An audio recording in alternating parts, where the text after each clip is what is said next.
2007. She's a very good interpreter of the lesson of the spirit of Walter Benjamin. Walter Benjamin helped many of us to find our way, and she gave a sort of rebirth of very original. Now the title of this lecture is Photos on the Move, Paparazzi and the New Wave at the Cannes Film Festival. Thank you.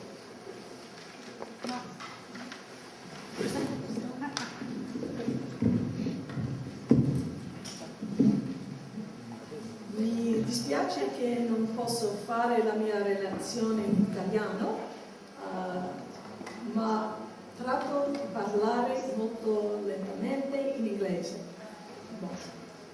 I want to thank Carlotta Sorba, Pietro, who I haven't seen in many years.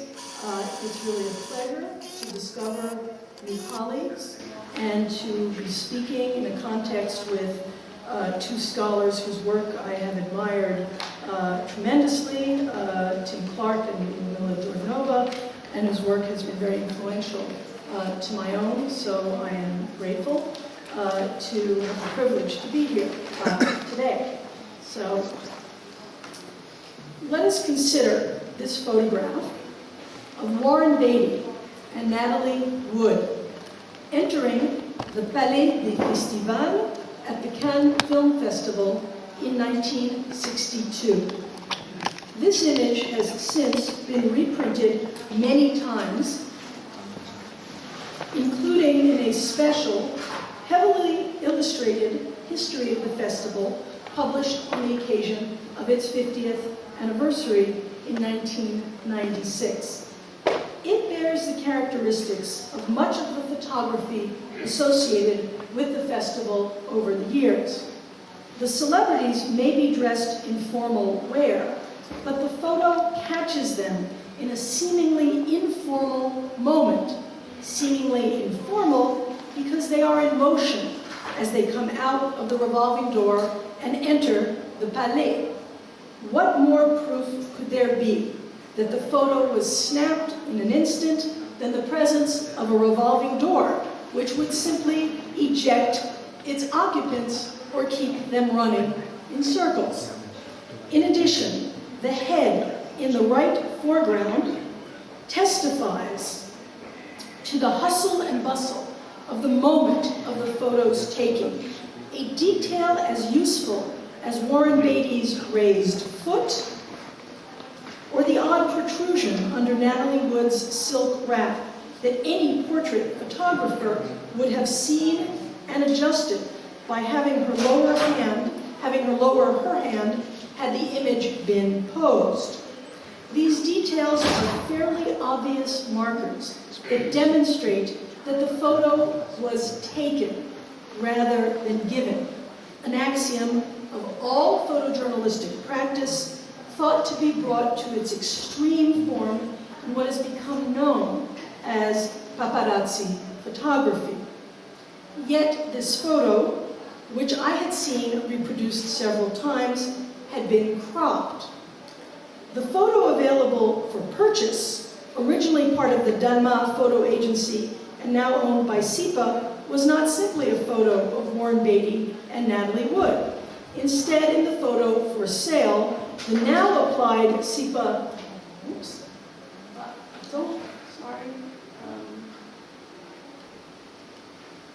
the now applied SIPA banner here covers what you earlier saw in the head in the right foreground, but it reveals that the 1996 publication about the festival chose to blow up Beatty and Wood and thereby exclude one major element present in so much of the festival photography produced in the 50s and 60s, the presence of photographers taking pictures.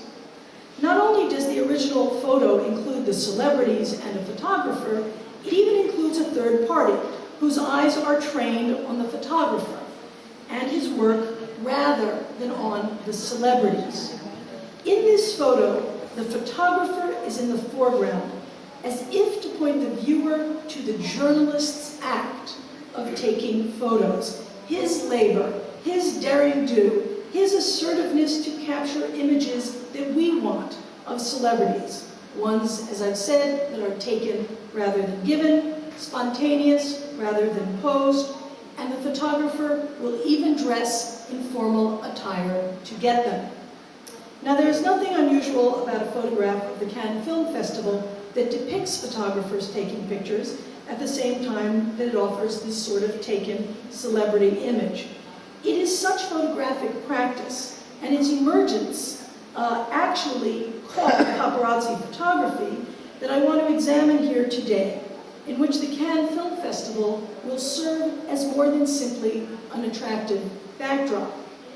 These taken celebrity images in motion, photographed at Cannes, connects the history of photography to the history of film in ways that have gone entirely unexamined in the history of photojournalism, which has, for the most part, concentrated, one might say rather naturally, on still photography. When moving pictures have been discussed in relation to photojournalism, scholars have lamented that television news more or less replaced the great news weeklies such as Life and brought an important era in the history of photojournalism to an end.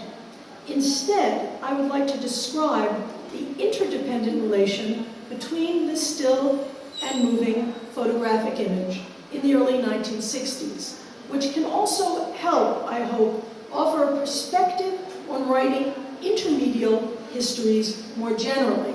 And I hope to illuminate what I mean by intermedial, which is somewhat different, I think, from transmedial, and I think some of Lumilla's comments this morning help us think through these issues. So on the one hand, I'm actually not rejecting the idea of media specificity. On the other hand, I'm interested in a sort of intermediality which suggests that you have to pay attention to media specificity and then understand how they connect and relate, which might be differently perceived from transmediality, which can often ignore the differences between media, and I think entirely at our peril.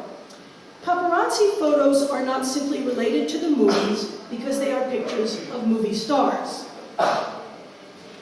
Their history was reformulated in the light of activities at the Cannes Film Festival during its early days in the 1950s and 1960s, when it became the vital location for the restaging of post-war celebrity culture, especially in the reconfiguration of the division between life and art, which became increasingly thin away from Hollywood's manufacture of celebrity. Photojournalism played a critical role in that dissolution. That dissolution, in turn, stood as one of the major qualities of the film movement most associated with the festival in Cannes, the French New Wave. While paparazzi photography's style of photography in motion served to mark its spontaneity and its status as a taken rather than given photo, I will also ask us to consider the cinematic quality of the still images of these movie stars.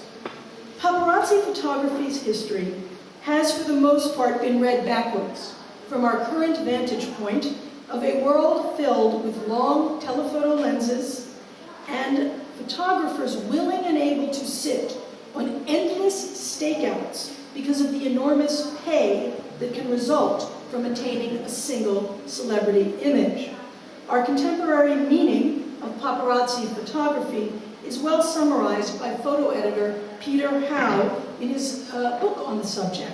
For him, it is an activity, quote, "It's taking pictures you shouldn't take in places you shouldn't be," unquote.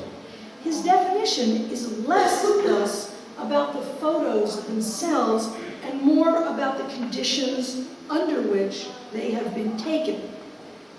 The transgression of the subject's privacy by the photographer has been the main preoccupation in discussions of such photography since Ron Galella and Jackie Onassis sued each other in the 1970s. People often think she sued him, but actually he sued her first for preventing his making a living by taking pictures of her. I don't have time to talk about this extensively, but I've just recently given a paper on Ron Galella, and I'm happy to talk about that. But I will also just remind you that before she married Senator John Kennedy, her only job, Mrs. Onassis at this time, was as the inquiring photographer for the Washington Herald. So the fact that she actually had been a practicing photographer, I think, is quite relevant to the whole story of her relationship with Ron Galella. The resulting legal opinion in this case, which is still cited today and is the most important for all of the legal history of photo taking, described the paparazzi as photographers that, quote, make themselves visible to the public and as obnoxious to their photographic subjects as possible, to aid in the advertisement and wide sales of their works, unquote. Both in the legal realm and in the social realm, tabloid culture and tabloid photography specifically is perceived as the basest and most dangerous form of rogue journalism, a perspective given greater justification later by virtue, of course, of the death of Princess Diana. Paparazzi make spectacles of themselves because of their insistent public visibility. In addition, the paparazzo's lack of institutional affiliation also defines his identity and practice. As Galella put it, quote, a paparazzo is a freelancer and the last person to be invited to an event, unquote. If this description can summarize our contemporary perspective on paparazzi photography, there is a longer history worth narrating, whose fundamental turning point came with the invention of the term, paparazzo, in the early 1960s. Before then, so many practices associated with paparazzi were simply considered central to the legitimate métier of the photojournalist. Most histories of the profession point to the German Erich Solomon as the most important of the first photojournalists for two reasons. First, he used that term to describe his work, and because in the 1920s he surreptitiously photographed diplomats with a hidden Erminox camera which did not require a flash. Thus, as photojournalism emerged as a profession, surreptitious picture-taking was part of it from the start. Of course, there is a photographic news press that precedes the moment of Solomon, and I have a student, Ryan Linkoff, who has done much to emerge its history, and he's finished a dissertation on the history of tabloids in London from 1900 to 1930. And I'm very indebted to his early work, and I think it's wonderful work. Now, like paparazzi photos, the images taken by photojournalists were generally perceived to tenaciously attest to their eyewitness status. Such eyewitnessing was tied to the mobility of the photographer, and there is no shortage of images of photographers getting their pictures. And I'm giving a talk next month just about this idea of the photographer getting there. So of course Kappa was known to have said, if your pictures aren't good enough, you aren't close enough. This idea of getting there, and this is the famous disputed falling soldier image, but Kappa is endlessly photographed, it turns out, on essentially and in front of technologies of transport and mobility. Boats, planes, cars.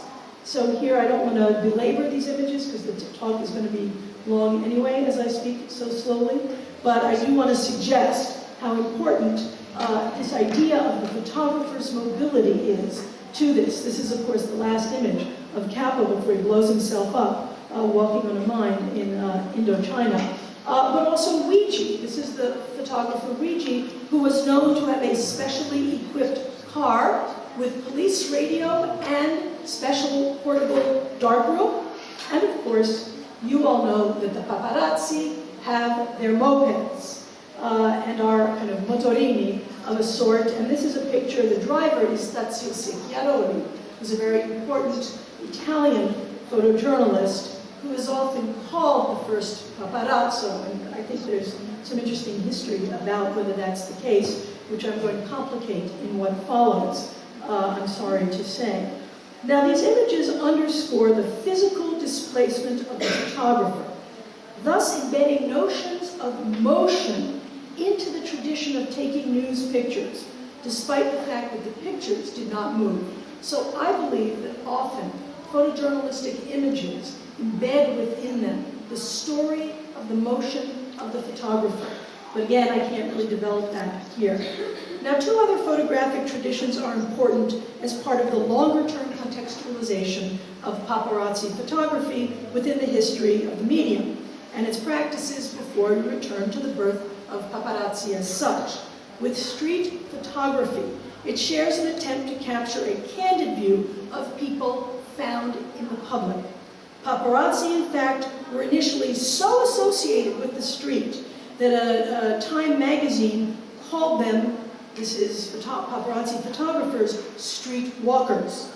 In addition, the formal quality of paparazzi photos embraced the values articulated by Henri Cartier-Bresson, at once a street photographer and photojournalist, who described his work in Images à la Sauvette as images that were perfect in their imperfection. Andy Warhol noted that their contextual rather than formal imperfection is essential when he explained, quote, "My idea of a good picture is one that's in focus and of a famous person doing something unfamous. That is why my favorite photographer is Ron Galella." Again, this paparazzo. And here's a picture of Warhol by Galella doing something, as it were, unfamous. So where did the actual term paparazzo come from? I am sure this audience is aware that it is derived from the name of the photojournalist in Fellini's La Dolce Vita from 1960. Paparazzo, a name that Fellini claims to have simply made up entirely, but according to the film's screenwriter, he and Fellini took it from a character in Gissing's novel By the Ionian Sea. In either case, the photographer was based in part on the notorious Tazio Secchiaroli, who served as a consultant for the film and eventually stopped taking street pictures and worked for Fellini as his set photographer. So these are the literal derivations of the term. But despite its Italian name and the scuffles on the Via Veneto in Rome, for which Secchiaroli is best known, and here's a kind of classic Secchiaroli image, 1958, Anita Ekberg and Anthony Steele in Rome, I would like to return now to the Cannes Film Festival, rather than investigate the Via Veneto in Rome. Why? First, Fellini's film was tied to the Cannes Film Festival. It won the Palme d'Or in 1960. But more important, Fellini, who had earlier worked as a journalist, had by the time he made the film become a regular at the festival year in and year out. For example, his Le Notti di Cabiria won a special award in 1957. In this way, although Fellini's film is surely describing the photo frenzy of the Via Veneto, I would suggest that Fellini also became familiar with the habits of photojournalists while being in Cannes. The film was much appreciated at the festival, not only because it was an interesting and good movie, but I believe because it struck a familiar chord among the festival crowd and judges who literally recognized aspects of the festival culture in his film. So again, briefly, this is a screen capture from La Dolce Vita. This is the Cannes Film Festival. This is La Dolce Vita. This is the Cannes Film Festival. Melina Mercuri and Jules Dassin. This is the Cannes Film Festival, Yul Brynner arriving. This is, of course, La Dolce Vita. Again, the arrival of the vedette in front of the airplane, which was the big 1960s kind of entrance. Now, to describe the festival, Cosmopolitan served as the festival's driving cultural value, and it was the first international cultural event held after the Second World War, and I think this picture kind of nicely summarizes the kind of transformation of an anti-aircraft looking camera with the film made of the flags of many nations, with the head of the operator as a globe, and of course all of you Italians know that La Mostra di Venezia was the first film festival, but unfortunately the history is the first but not the most important. Once Cannes takes over in the 1940s and 50s and 60s, and in the Cannes archives are wonderful explanation of kind of what happened in Venice and why it didn't work, and the short answer is because they were too intellectual and they treated it like a ciné club, and the French understood how important film commerce was. We can dispute that later. I know you're probably familiar with the Mostra, so I thought I would at least say something about that. More, or perhaps equally importantly, photographic stills became the mode of international publicity for this festival, and film commerce was its underlying practice, and it remains to this day the world's largest film market. More movies are bought and sold at Cannes, even today, than anywhere in the world.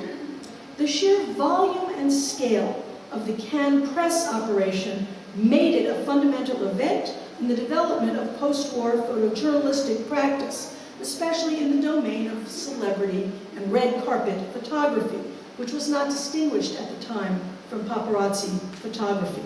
No other event of the period came close to rivaling the festival for its short-term concentration of film celebrities present from around the world, available to be photographed in 1, 2, or 3, depending on when, week period. No event was as photographed by so diverse a set of photographers as at Cannes, and still to this day, the only event that is equally as photographed internationally are the Olympic Games. The festival simply changed the face of events made to be photographed. And my book, it's so French, talks extensively about the kind of press operation at the Cannes Film Festival. I should also say that Edgar Morin's Les Stars was written because Morin attended the Cannes Film Festival in the 50s, and that book is totally dependent on the Cannes Film Festival for its interpretation of how celebrity culture works. Just to give you a sense of the Ancien Palais des Festivals, here is its setting on the Croisette, here a rooftop view, and there were events on the roof.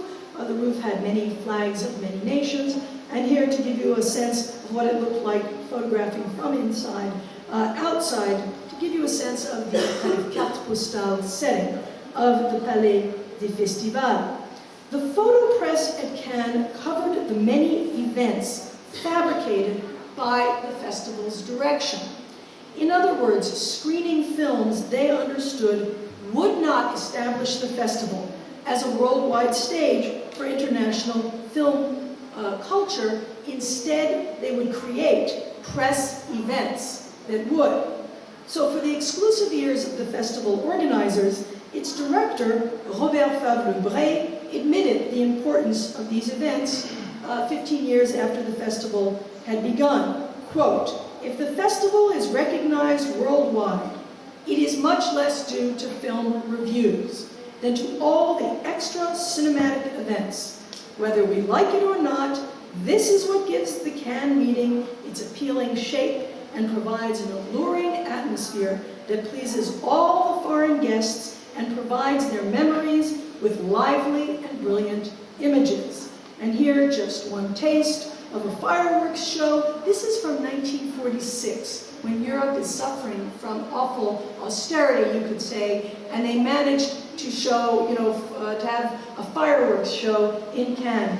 And one of my favorite Favre Lebrun lines is "Il faut se rappeler que festival contient le mot fête," that it has the word festivity in it. So they understood the importance of, let us say, parties.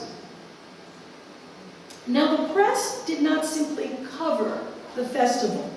Its presence helped shape and construct the festival's ceremonies. For example, photographers' needs created the festival's great ritual, la montée des marches, the staircase climb. In the Haut Palais, the staircase stood at the center of the interior hall, not unlike the stairs at the Opéra in Paris.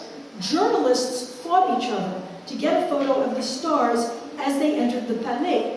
This led Jean Cocteau, who was often at the festival and served as the president of the jury several times, to utter his famous regret, "C'est un festival d'escalier." Inside the theater, the live crowd outside missed this ascent staircase, entirely. And its design made it difficult for photographers to shoot entries, and even more difficult once television cameras arrived.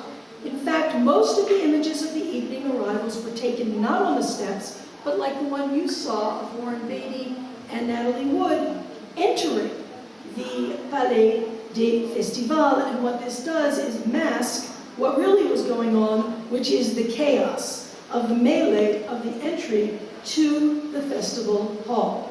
Now, as the festival grew in size, pressure for better photographic access to the stairs increased. So the new Palais, opened in 1983, allowed the show, complete with a huge red-carpeted outdoor staircase, to take place on the sidewalk, better for onlookers and still and television cameras alike to photograph the event.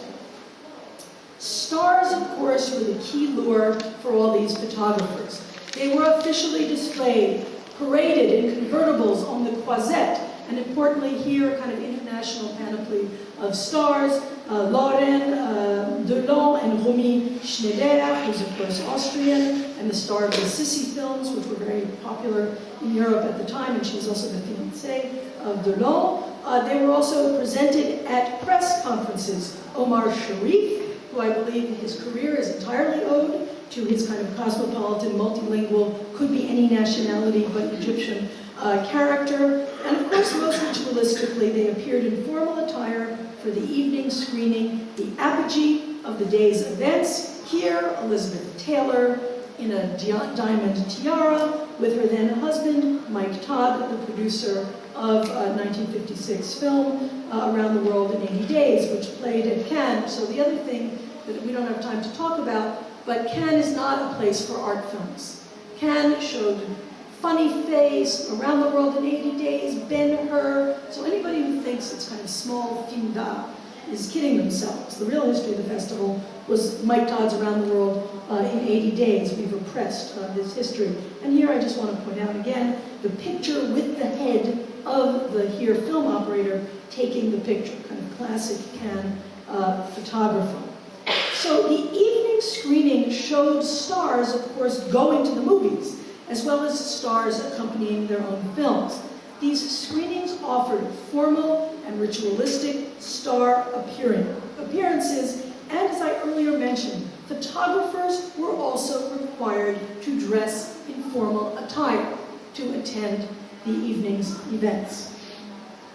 Now, Cannes' rich iconography included the juxtaposition of this formal red carpet photography with the even more spontaneous seeming life of stars at the beach. And so here, for example, Kirk Douglas and a very young Brigitte Bardot. Kirk Douglas in what we will call a French bathing suit, not the usual look for an American film star. Again, on the beach here, Jean-Paul Sartre, on the beach at the Cannes Film Festival. What I think is great is that the informality of these images suggests and plays with the idea that these are unauthorized pictures. But of course, the proximity of the photographer suggests that these were hardly unauthorized at all. If Hollywood glamour functioned to present a sophisticated star in the closed and controlled studio environment. And in case you're not familiar with kind of glamour photography, these are the kind of classic images, Harlow, Garbo, the kind of classic Hollywood glamour photos. The CAN images really do construct a new picture of stardom.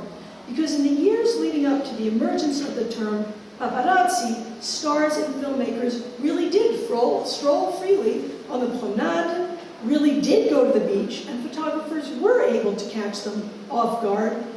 Here in Cannes, for example, the well-established French actress Edwige Feuillère is seen as having lunch with the rather young and unestablished Brigitte Bardot.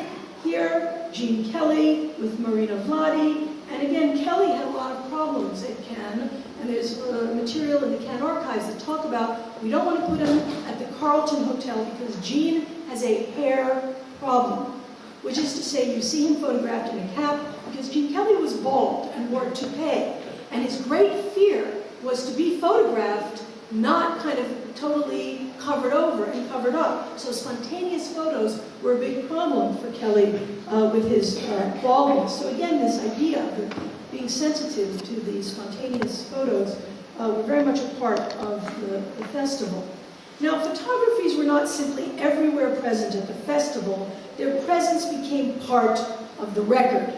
In this way, as it emerged, paparazzi photography can be said to have consisted as much of photographs of paparazzi photographers as by paparazzi photographers.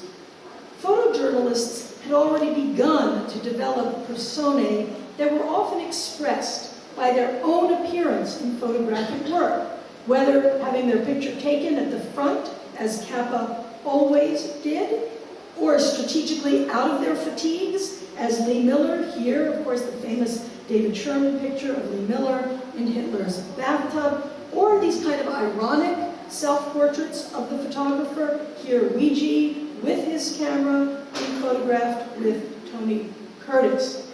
So early paparazzi images, by contrast, are often marked not by the singular photographer, but by the crush of photographers that surround the celebrity. And here's Jane Mansfield and Mickey Hargitay at Cannes in 1958. In an article about Ron Galella and his combative relationship with Jackie Onassis, Alex Sekula treats the paparazzi with a healthy dose of disdain and skepticism, but he does applaud one thing. Of Galella, Sekula writes, quote, "His one virtue as an artist lies in the fact that what is hidden in most photographers' work, the transaction that brought the image into the world, is painfully obvious in his," unquote. Putting aside Sekula's derogatory tone, I would underscore it is not just the transaction of the labor of the photograph, but even of the laborer himself that is often part of the picture, and this is not really exclusive, I think, to Ron Galella. Starlit photos had always been part of the festival's iconography. The beach setting offered a seemingly legitimate reason for the photographing of women and men in a relative state of undress. And here, this kind of image, which is, I could spend 10 minutes on unpacking the hand over the face, the woman in the bikini with a camera around her. But the point is, this is a kind of visual pun on what we'll call starlit photography.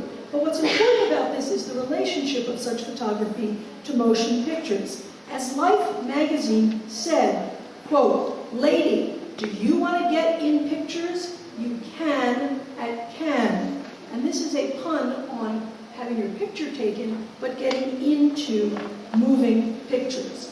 This kind of starlit hunt also reinforced the hierarchy between photography and film, I would suggest, which I just want to plant in your minds, and then we can perhaps talk about later. But here again, a kind of, this is the debut of the monokini at Cannes in 1958. 1965, and an image of people taking her picture. Starlit photographers promised to turn the beach at Cannes into an international Schwartz, the drugstore on Hollywood Boulevard, said to have launched 1,000 careers. And careers were made at Cannes, none more important than that of Brigitte Bardot, who first went to Cannes in 1953 as a 19-year-old starlet, and whose relation to the festival would begin a career that would make her the most famous and photographed woman of the decade that followed. As the director of the festival, Lebray, wrote to Raoul Lévy, her producer of Et Dieu créa la femme, among others of her films, he said, quote, "The festival served as Mademoiselle Bardot's launching pad from the start of her career," as if, of course, this were self-evident. Now, if Cannes played a crucial role in the career of Bardot, she, in turn, played a crucial role in promoting the festival. As she became more famous, her presence at the festival became more meaningful.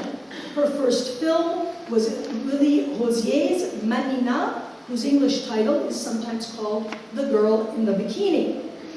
Now, the film's publicity materials underscored that the character lived, quote, a free and almost wild life.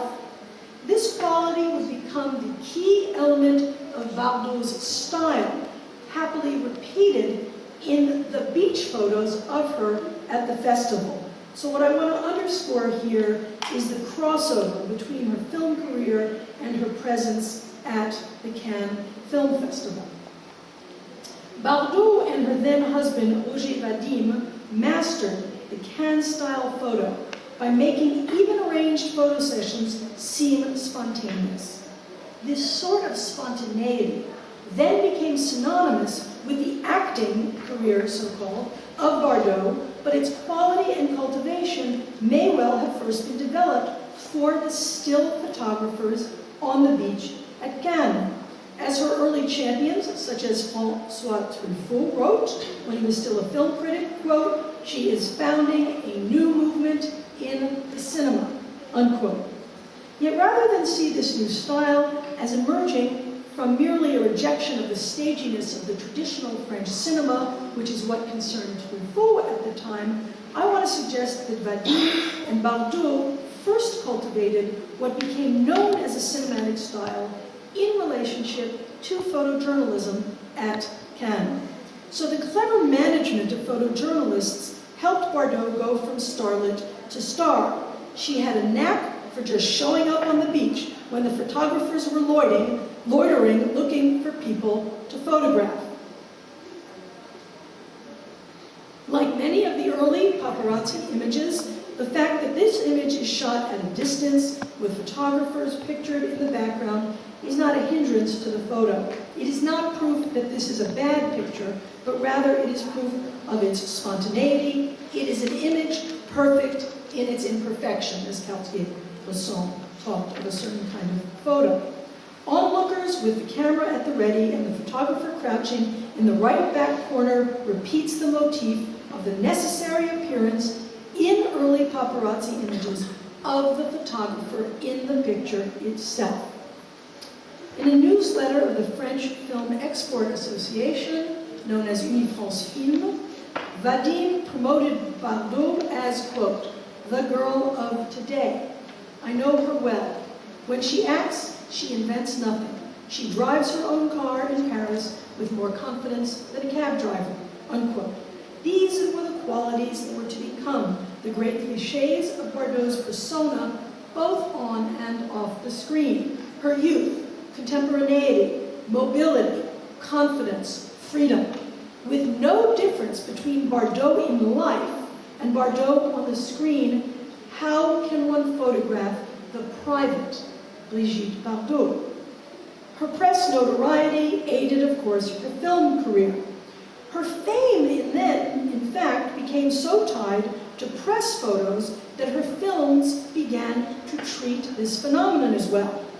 The New Wave films in which she starred, directed by Louis Malle and Jean-Luc Godard, self-consciously analyzed Bardot's photographic press image. and the conflation of the person with the iconography. So, Louis Malle's Vie Privée is a thinly veiled treatment of Bardot's overwhelming renown and its stultifying trap, complete with the first, I would say, death by flashbulb in the cinema of the film's protagonist, Jill, who is played by Bardot. Forced to hide on a rooftop to watch a play because the crowd that professed to love her would have otherwise crushed her, she is spotted by a photographer in a neighboring building who takes her by surprise. She loses her footing on the roof and falls to her death. I'll show you the end of that movie.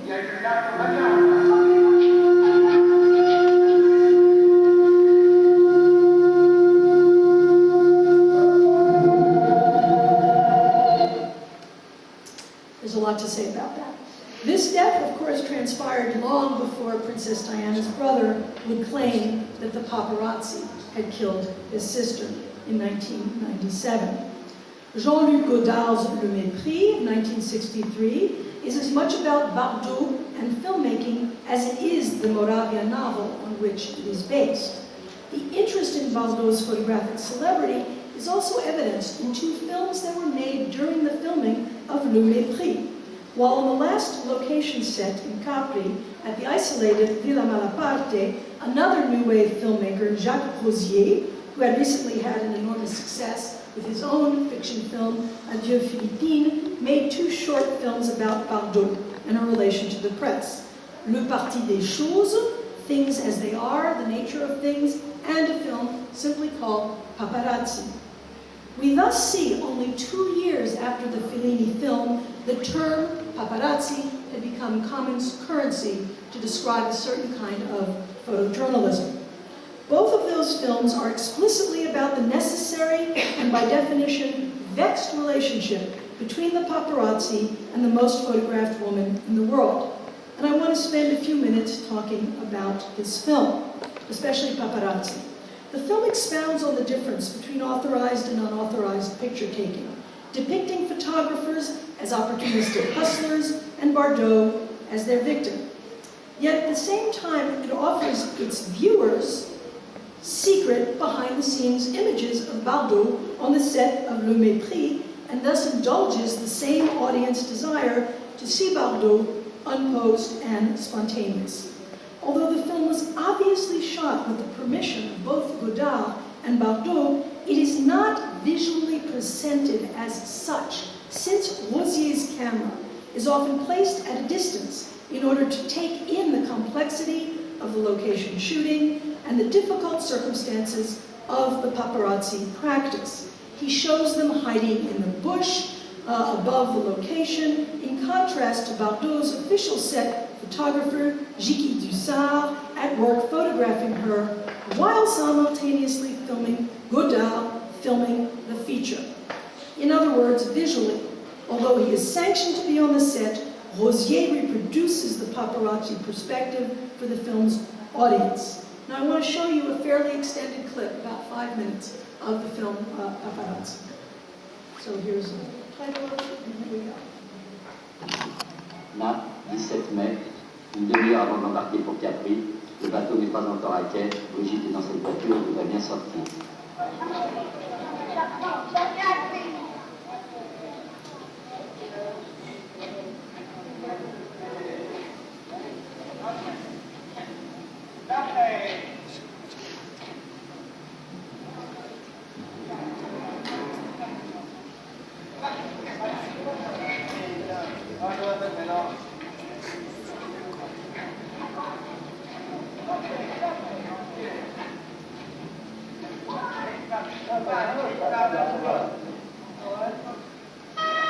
Le monde entier photographie la Tour Eiffel et l'Arc de Triomphe. Le monde entier photographie Brigitte Bardot.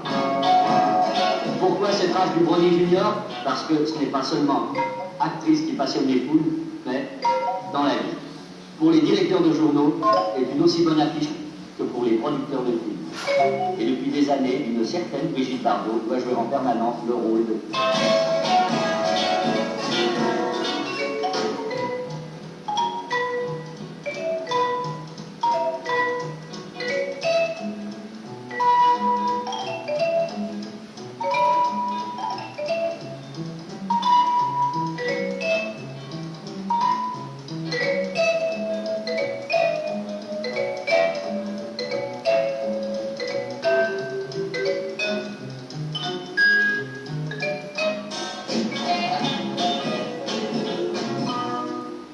cela nous intéresse et qu'on le lui demande, Brigitte joue ce rôle avec gentillesse. Elle ouvre sa porte et nous laisse entrer. Le moment venu, les gens bien élevés s'en vont. Il existe une certaine presse qui n'est pas bien élevée. Il existe une certaine presse qui, la porte fermée, regarde par le trou de la serrure et raconte ce qu'elle a vu même si elle ne voit rien. Et elle produira des photos. On arrive toujours à faire lire à une photo ce que l'on veut qu'elle dise. L'essentiel est d'avoir la photo. Cette nécessité a donné en Italie naissance à de curieux personnages appelés... Ben, il la malata, de l'arracher par l'année prochaine. Il pensait. Si, là, j'ai son chef. On répète dans quelques instants. Le l'a bien cherché.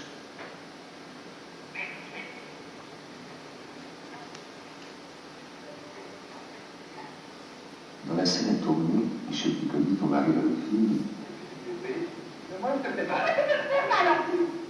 Tu décides de te manger. Le photographe du film, j'ai vu ça, fixe cet instant.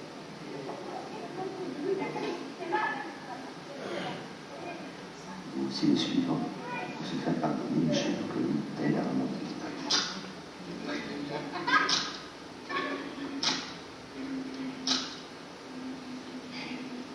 Mais l'après-midi du 20 mai, l'appareil de Vicky n'était pas le seul à fonctionner.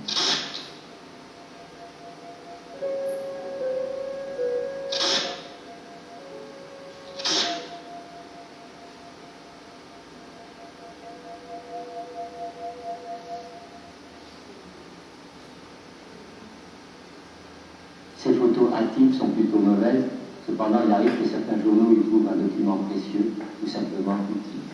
J'aimerais bien qu'on nous descende l'escalier, avoir comme tout le monde le droit de baisser la tête pour ne pas porter la main. C'est un petit enfant. Mais si à une trentaine de mètres derrière un rocher un téléobjectif est caché, le fait d'avoir baissé la tête va prendre une autre signification. Car, dans le langage de certains journalistes, baisser la tête signifie autre chose.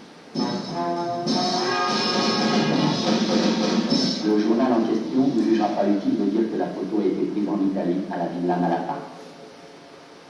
C'est pourtant là qu'elle a été faite le 20 mai à 4 heures de l'après-midi par des photographes que tu ne filmais pas, parce que tu ne les avais pas vus et que tu n'avais pas vu parce qu'elles se cachaient. Cela pourtant suivait Brigitte depuis le début du tournage à Rome. Le 17 mai, elle arrivait à Capri. Le 18, il débarquait à leur tour.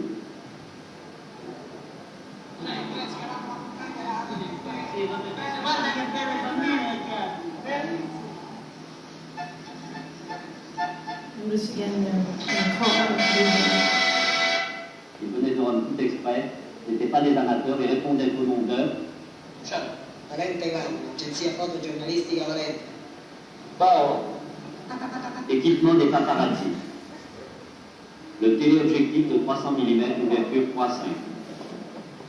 Le téléobjectif permet d'avoir une photo entière d'un personnage à 50 mètres. La Vespa, les jambes, le souffle, le flash.